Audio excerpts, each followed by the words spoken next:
Hello बच्चों, मैं मधुमाला आप सभी का तहे दिल से स्वागत करती हूँ हमारी आज की कक्षा में।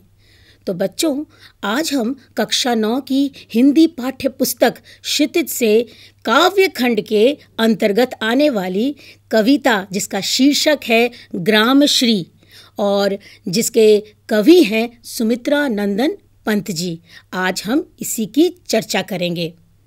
तो बच्चों, जैसा कि आपने शीर्षक पढ़ते ही ये जान लिया होगा कि ग्राम का अर्थ क्या होता है। ग्राम का अर्थ होता है गांव और श्री के 3 अर्थ होते हैं, जिनमें से यहाँ पर उपयुक्त अर्थ निकलता है शोभा। यानी ग्राम मतलब गांव और श्री का अर्थ हुआ शोभा। तो क्या अर्थ निकला? यानी गांव की शोभा। और इस कविता के कवि कौन है? सुमित्रा नंदन पंत जी। तो कविता में आगे बढ़ने से पूर्व हम पहले कवि परिचय जान लेते हैं। सुमित्रा नंदन पंत जी, इनका जन्म उत्तरांचल के अल्मोड़ा जिले के कौसानी गांव में सन 1900 में हुआ था। उनकी शिक्षा बनारस और इलाहाबाद में हुई। आज़ादी के आंदोलन के दौरान महात्मा गांधी के आह्वान पर उन्होंने कॉलेज छोड़ दी। आइए जानते हैं इनकी प्रमुख रचनाएं।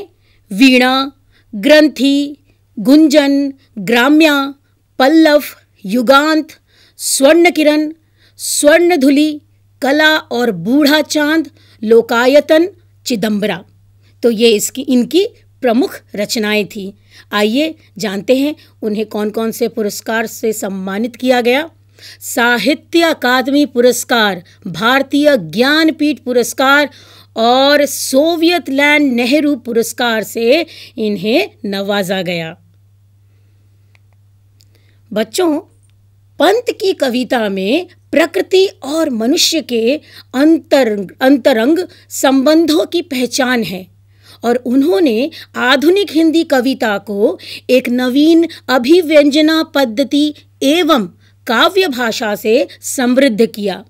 भावों की अभिव्यक्ति के लिए उन्होंने सटीक शब्दों के चयन के कारण उन्हें शब्द शिल्पी कवि भी कहा जाता है, क्योंकि ये शब्दों का चयन बहुत सोच समझ के करते हैं। ग्राम श्री कविता में पंत ने गांव की प्राकृतिक सूक्ष्म और समृद्धि का मनोहारी वर्णन किया है। खेतों में दूर तक फैली लहलहाती फसलें, फल फूलों से लदी पेड़ों की डालियां और गंगा की सुंदर रेती कवि को रोमांचित करती है। उसी रोमांच की अभिव्यक्ति है यह कविता जिसके बारे में आज हम चर्चा करने जा रहे हैं। ये किसके बारे में है? गांव में बसी प्राकृतिक सुंदरता के ऊपर। बच्चों, ये उन बच्चों के लिए है जिन्होंने गांव कभी जाकर देखा नहीं है कि वहाँ पर कैसी प्राकृतिक सुंदरता छाई रहती है, खेत कैसे होते हैं, उस पे पड़ी ओस की बूंदें कैसी लगती हैं, कैसा नज़ारा होता है। तो आप इस कविता के ज़रिए ये सारी चीज़ों का अनुभव स्वयं ही कर पाएंगे। तो चलिए शुरू करते हैं हम आज की कविता। ग्राम श्री अर्थात गांव की शोभा। फैली खेतों में दूर तलक मखमल की कोमल हरियाली, लिपटी जिससे रवि की किरणें चांदी की सी उजली जाली। बच्चों, इसमें आपको बता दूं, क्योंकि जब मैं कविता वाचन आपके सामने करूंगी, साथ ही साथ शब्दों के अर्थ भी बताऊंगी। इससे क्या होगा कि आपको कविता समझने में आसानी होगी। तो यहाँ पर तलक, दूर तलक का अर्थ है यहाँ पर तक। तलक शब्द का अर्थ तक। और जैसा कि आप यहाँ पर चित्र में देख पा रहे हैं, कैसा चित्र है? हरियाली से भरा हुआ। दूर तक आप देख पा रहे हैं कि हरी जहाँ तक आपकी नज़र जाएगी हरियाली ही हरियाली छाई है। ऊपर नीला आसमान और नीचे धरती पर हरियाली छाई है। तो यहाँ इन पंक्तियों में कवि सुमित्रा नंदन पंत जी हमें क्या बता रहे हैं? हमें गांव की सुंदरता का वर्णन वो यहाँ पर अभिव्यक्त कर रहे हैं, हमें बता रहे हैं। आइए जानते हैं इसका भावार्थ। इस कविता में गांव के खेतों के सौंदर्य का चित्रण हुआ है। कवि गांव की नैसर्गिक सुंदरता का वर्णन करते हुए कह रहा है कि खेतों में सारी फसलें उग चुकी हैं, इसीलिए चारों तरफ हरियाली फैली हुई है। और जब सुबह सुबह इसमें ओस की बूंदें गिरती हैं, तब सूर्य की किरणें इन बूंदों पर पड़कर चारों तरफ फैलती हैं, तो सारा वातावरण चमक उठता है। और इसी वजह से ये खेत की जो हरियाली है ऊपर से ऐसी लगती है जैसे चांदी की जाली वहाँ पर किसी ने रखी है। दूर से कैसा लगता है? जैसा लगता है चांदी बिखेर की रखती है। अब यहाँ पे चांदी कौन है? चांदी है खेतों में। बच्चों, खेतों में जब आप सुबह सुबह उठते हैं, ठंड का मौसम होता है, तो हर पत्तों पर, छोटे छोटे बड़े बड़े पत्तों पे आप ओस की बूंदों को गिरा हुआ पाएंगे। तो उन बूंदों को चारों तरफ विस्तृत स्थान पर देखते हुए कवि को ऐसा प्रतीत हो रहा है जैसे किसी ने चांदी की जाली यहाँ पर बिछा रखी है। आगे देखते हैं अगली पंक्तियों में। तिनकों के हरे हरे तन पर हिल हरित रुधिर है रहा झलक। बच्चों, तिनकों का अर्थ होता है, जो तिनका नहीं होता घास का तिनका या किसी भी पौधे का छोटा छोटा तिनका, उनके तन पर, तन का अर्थ होता है शरीर। हिल हरित, हरित का मतलब क्या होता है? हरियाली। रुधिर, रुधिर का अर्थ क्या होता है? खून। रहा झलक, श्यामल भूतल पर झुका हुआ, श्यामल अर्थात हरा, नव का चीर निर्मल नील फलक। नील फलक किसे कहा गया है? नील फलक का अर्थ है नीला विस्तार। और नीला रंग किसका होता है? नीचे जमीन अगर हरियाली छाई है तो ऊपर आकाश है जो कि नीले रंग का कवि को प्रतीत हो रहा है। और वो कह रहे हैं कि नीचे यदि जमीन पर हरियाली विस्तृत रूप से छाई हुई है तो उसे ढका हुआ कौन है? अपने आंचल से। ये कौन है? नीला विस्तृत निर्मल आसमान। चलिए जानते हैं इसके भावार्थ। जब नए उगे हुए हरे पत्तों पर सूर्य की किरणें पड़ रही हैं तो वह ऐसा लग रहा है मानो सूर्य की किरणें उनके आर पार चली जा रही है और उनके अंदर स्थित हरे रंग का खून साफ दिखाई दे रहा है। और जब हम दूर से इस वातावरण को निहारने लगते हैं तो हमें ऐसा प्रतीत होता है कि नीले रंग का आकाश झुककर खेतों की हरियाली के ऊपर अपना आंचल बिछा रहा हो, जैसा कि आप इस चित्र में भी देख सकते हैं। ये देखिए, आपने देखा इस चित्र में मैंने ओस की बूंदों को यहाँ पर दर्शाने की कोशिश की है। तो ओस की बूंदों से क्या होता है कि जो तिनके हैं उनके ऊपर जब ये पड़ती हैं तो ऐसा कवि को प्रतीत होता है, क्योंकि कवि तो अपनी कल्पनाएं कर रहा है, उसे जैसा दिख रहा है कवि की नज़र से वो वैसा ही हमें अभिव्यक्त कर रहा है। वो कह रहा है कि ओस की बूंदें बिल्कुल पारदर्शी हैं। पारदर्शी कहते हैं ट्रांसपेरेंट को, यानी इतनी पारदर्शी हैं कि तिनकों के अंदर जो खून है, कैसा खून है? हरे रंग का खून। क्योंकि संसार में अन्य जीव जंतुओं के अलग अलग प्रकार के रंगों के खून होते हैं। कई जीव जंतुओं के लाल खून होते हैं, लेकिन यहाँ पर पेड़ पौधों के खून की बात की जा रही है और वो किस रंग के बताए जा रहे हैं? हरे रंग के। तो ये कैसे दिख रहा है? ओस की बूंद क्योंकि पारदर्शिता के कारण कवि को जो तिनकों के अंदर संचारित हो रहा जो रक्त है वो किस रंग का दिख रहा है? हरे रंग का दिख रहा है। चलिए अब अगली पंक्तियों की ओर बढ़े। रोमांचित सी लगती वसुधा।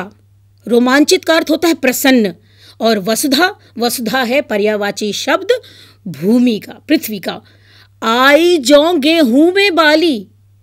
जौ मोटे अनाज जिसको कहते हैं, जौ का, और गेहूं आप सबको पता होगा, गेहूं की फसल होती है, जौ की फसल होती है, तो उसमें बालियां आ गई हैं। अरहर सनई के सोने की, अरहर जैसे जिसे तूर की दाल कहा जाता है। और सनई क्या होता है? सनई होता है एक पौधा जिसकी छाल के रेशे से रस्सी बनाई जाती है। किंकणियां हैं शोभाशाली। किंकणियां का अर्थ होता है करधनी। करधनी होता है जिसे कमर में एक तरह का ये एक गहना होता है जिसे कमर में बांधा जाता है। स्त्रियां इसे अपने कमर में, कमर बंद भी इसको कहा जाता है, तो इसे कमर में लटकाती हैं स्त्रियां। तो यहाँ पर कवि क्या कहना चाहते हैं, आइए देखते हैं इसका भावार्थ। प्रस्तुत कविता में कवि ने फसलों से लदी हुई धरती की सुंदरता का वर्णन किया है। कवि का कहना है कि जब फसल लग जाती है तब कितनी सुंदर दिखती है पूरी पृथ्वी। कहीं जौ की फसल है, कहीं गेहूं की फसल है, कहीं सनई की फसल है। तो ये कैसा प्रतीत हो रहा है कवि को? कवि के अनुसार खेतों में जौ और गेहूं की फसलों के उगने से धरती बहुत ही रोमांचित लग रही है, अर्थात बहुत खुश लग रही है।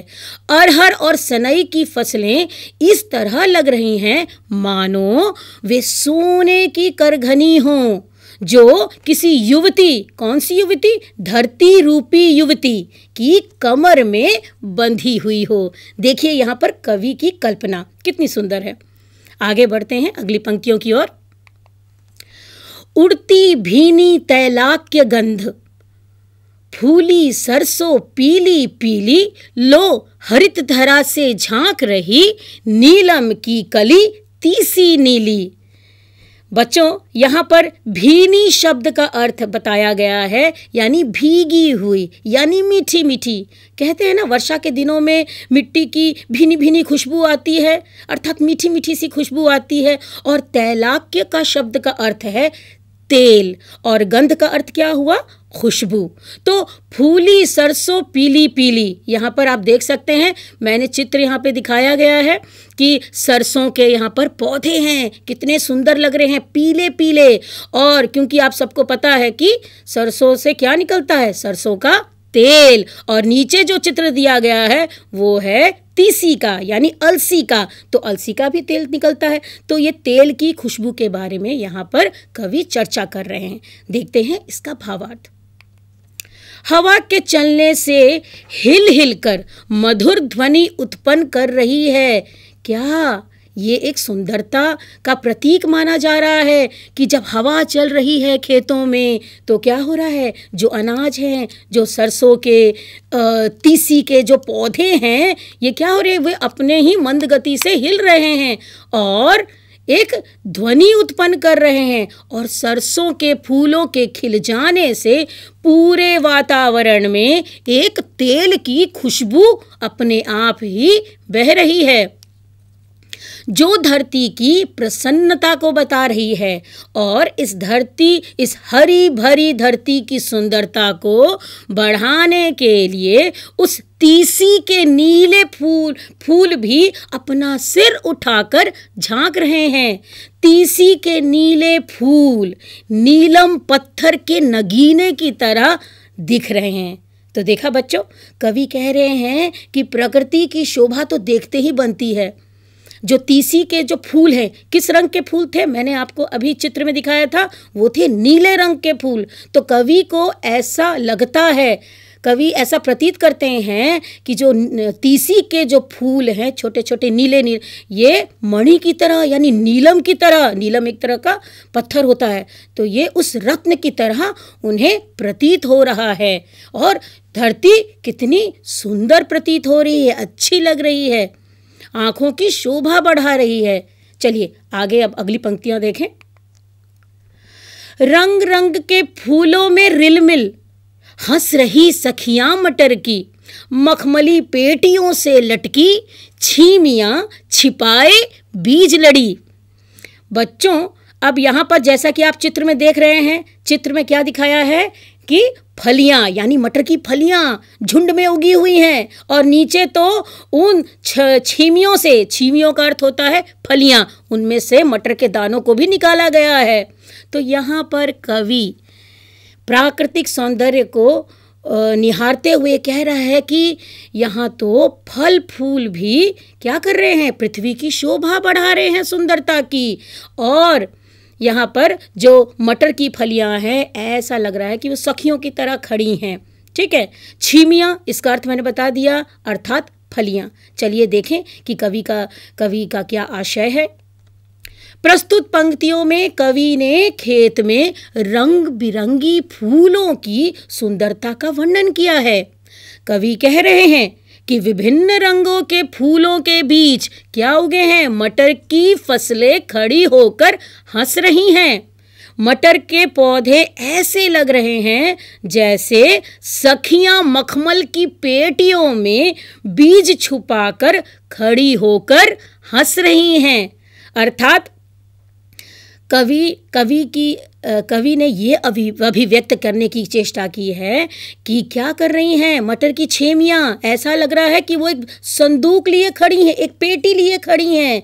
कैसा संदूक, मखमल का संदूक। इसके अंदर उन्होंने हीरे जवाहरात, जिसकी तुलना किससे की गई है, मटर से की गई है। तो कैसे छीमियों के अंदर मटर होते हैं, बाहर नहीं होते ना, तो वो अंदर होते हैं। तो इसकी तुलना की गई है पेटी से। जैसे हम अपने जो कीमती जवाहरात होते हैं, सामान होते हैं, हम उसको पेटी में रखते हैं, ठीक है, बक्से में रखते हैं। तो इसी प्रकार से प्रकृति ने भी मखमली पेटी के अंदर क्या छुपा के रखे हैं, रत्न छुपा के रखे हैं।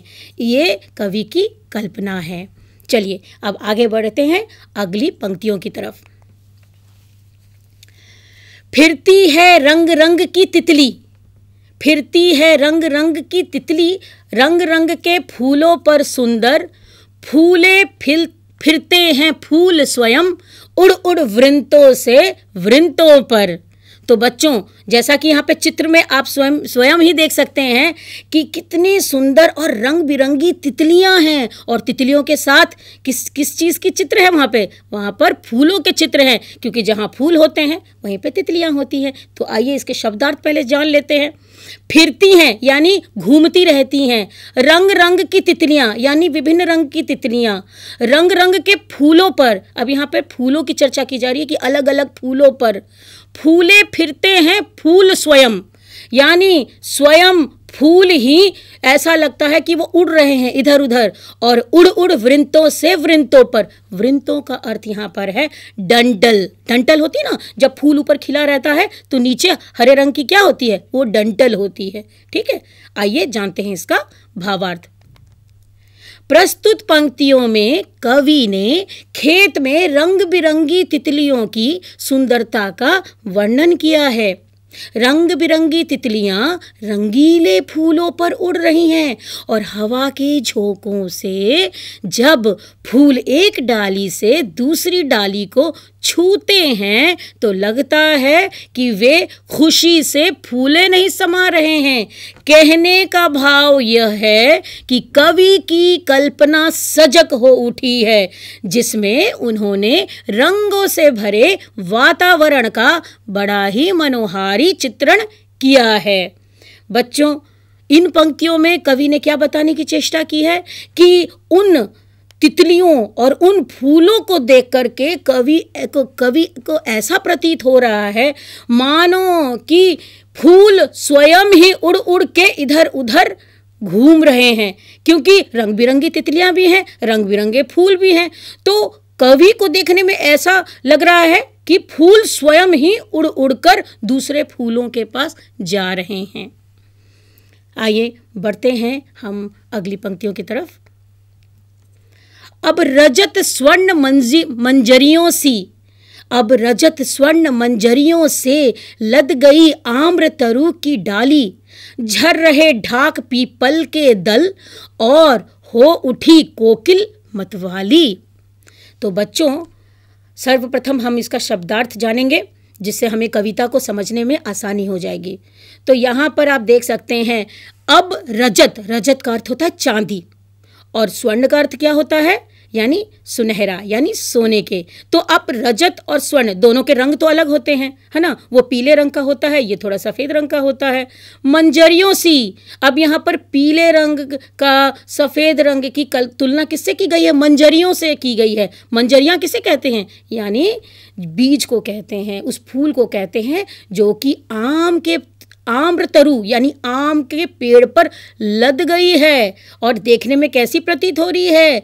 रजत और स्वर्ण के जैसी। झुक रहे ढाक पीपल के दल, अब यहाँ पर जब पतझड़ का मौसम आता है तो क्या होता है? सारे जो पेड़ हैं वो उनके पत्ते झड़ जाते हैं, ठीक है। तो उसी की चर्चा यहाँ पर की गई है। ढाक एक पेड़ का नाम है और पीपल भी एक पेड़ का नाम है। दल का अर्थ होता है पत्ता, यानी दोनों वृक्षों के पत्तों की बात की जा रही है यहाँ पर। हो उठी कोकिला मतवाली, यानी ऐसे ऋतु में जब सारे पत्ते झड़ जाते हैं, फिर वसंत ऋतु आता है तो क्या होता है? तब कोकिल मतवाली हो जाती है। कोकिला का अर्थ होता है कोयल। चलिए अब जानते हैं इसका भावार्थ। कवि ने वसंत ऋतु का यहाँ पर मनमोहक चित्रण किया है। कवि कहते हैं कि आम के पेड़ों की डालियाँ सुनहरी और चांदी के रंग की लग रही हैं। आम के पेड़ पर तो क्या लग गए हैं? मंजरियाँ लग चुकी हैं और पतझड़ के कारण ढाक पीपल के पेड़ की पत्तियाँ झड़ रही हैं, है ना। तो पतझड़ में क्या होता है? सारे पत्ते पेड़ों के झड़ जाते हैं और फिर जब वसंत ऋतु आती है तो अपने साथ क्या लाती है? कोयल की कूक लाती है। इसी बात को यहाँ पर कवि ने बताने की कोशिश की है। और कोयल वसंत ऋतु की मादकता में मतवाली होकर मधुर संगीत सुना रही है।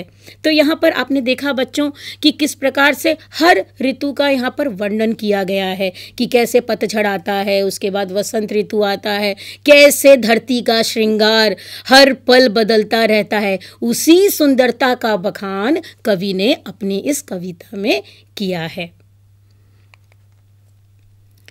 आगे की पंक्तियों में है, कवि कह रहे हैं कि महके कटहल मुकुलित जामुन, जंगल में झरबेरी झूली, फूले आड़ू नींबू दाड़िम, आलू गोभी बैगन मूली।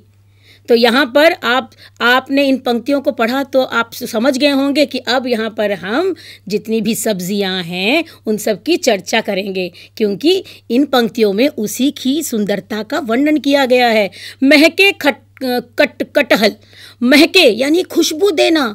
कटहल एक तरह का ये सब्जी होता है, आप लोगों के घरों में भी बनते होंगे। मुकुलित का अर्थ होता है अधखिला, यानी पूर्ण रूप से पका नहीं हो जो जामुन, यानी अधखिला यानी आधे कच्चे और आधे पक्के। तो ऐसे ही जामुन की यहाँ पर कवि ने चर्चा की है। जंगल में झरबेली झूली, जंगल में लगे हुए जो बेर के पेड़ होते हैं उस पे जितने भी बेर लगे रहते हैं गुच्छों में, वे हवा के झोंकों से अपने आप ही झूल रहे हैं। कवि को लग रहा है कि वो आपस में ही झूल रहे हैं, झूला झूल रहे हैं। फूले आड़ू, फूले यानी फल देना, यानी किसका मौसम आ गया? अब आड़ू का मौसम आ गया, नींबू का और दाड़िम का। दाड़िम किसे कहते हैं? अनार को। दाड़िम का अर्थ होता है अनार। और कौन सी सब्जियों के यहाँ पर उल्लेख किए गए हैं? आलू, गोभी, बैगन और मूली। तो चलिए हमने इन सारे शब्दों के अर्थ तो जान लिए, अब इसके भावार्थ की ओर बढ़ें। कवि ने पेड़ों में लदी फल एवं सब्जियों की फसलों का बड़ा ही सुंदर वर्णन किया है। पूरे वातावरण में कटहल की महक को महसूस किया जा सकता है और आधे पक्के आधे कच्चे जामुन तो बस देखते ही बनते हैं। और झरबेरी बेरों से लद चुकी है।